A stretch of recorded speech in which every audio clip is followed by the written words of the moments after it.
Thank you, Madam Toastmaster. Fellow bilingual Toastmasters and most valued bilingual guests. Did you know that you speak more than one language every day? Listen to this. It was a frigid nocturnal time. The insect was rapid to arrive and repose in my abdomen. Margaret, the amicable insect, requested few globules of blood. She wanted to inject in me because she needed blood to live.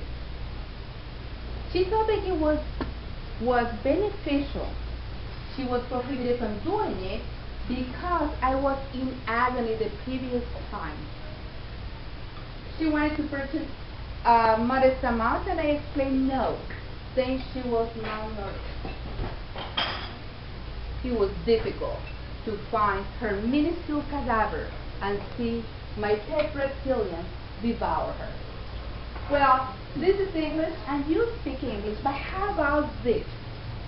It was a chilly night, and the bug was rapid to land on my belly. Daisy, the friendly bug, wanted to have a few drops of blood because she needed that to live. She thought baking was good. She even wanted to buy few drops of blood, and I said no. Then she starved and died. I found her tiny body, and it was hard to see my lizard eating her. This is English. Both of them are the types of English we speak. They have the same amount of words, meaning, and structure. The difference, this story was told by using, technical difficulties. Latin words, while the other story,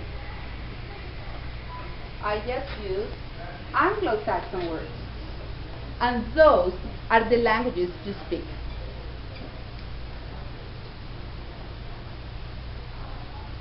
Now, it is a common belief that our word choice tells the world our upbringing and education.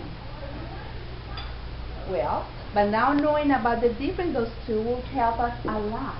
Because, for example, if we want to use a humorous speech, we need to use better Anglo-Saxon words. But in the case of a scientific presentation, Anglo-Saxon won't survive, won't convey a meaningful message. Now, by now, you might wonder, when those languages appear, and this is what happened.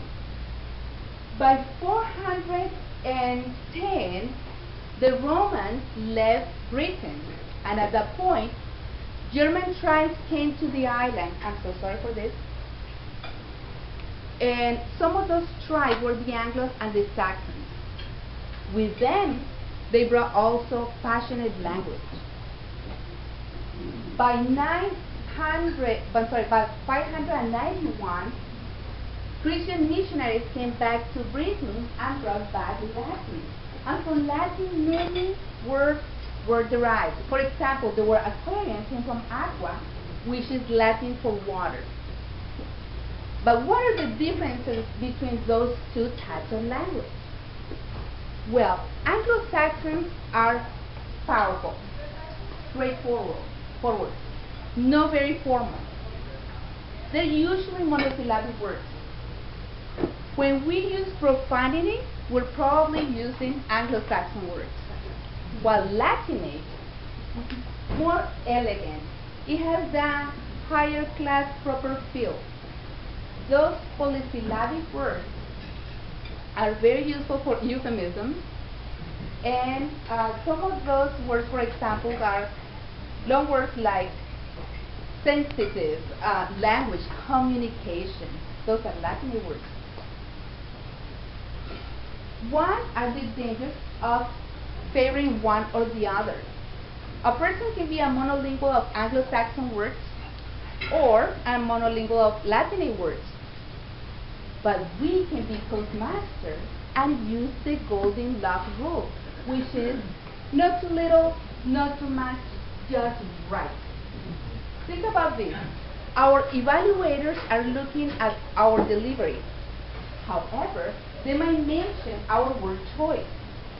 Too many Latin words make a stuffy, dry speech, and they put our audience, our listeners, to work unnecessarily hard. Too many Anglo-Saxon words make an unsophisticated speech rather boring and plain. In United States, we have the tendency to favor Anglo-Saxon words.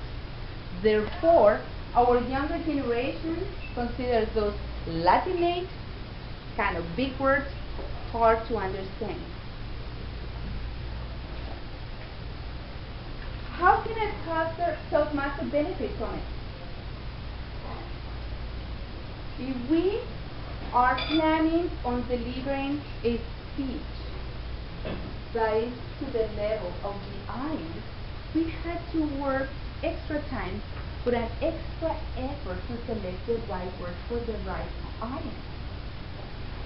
In the wise words of Mr. Horace Dachau, he said 2 weeks ago, how about using more than one syllable words? If we are having difficulties leaving a lasting impression in our audience, or if we're having difficulties passing an idea, getting an idea across, those are consequences of poor word choice.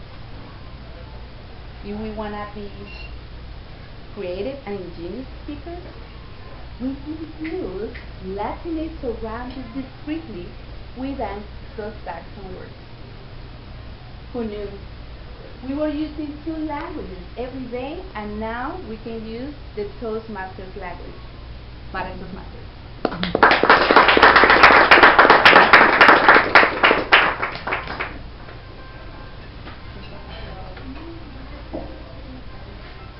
Who knew? I did not know. So thank you, Marianne, for educating us today.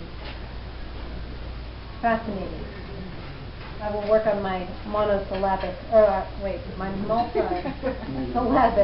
vocabulary.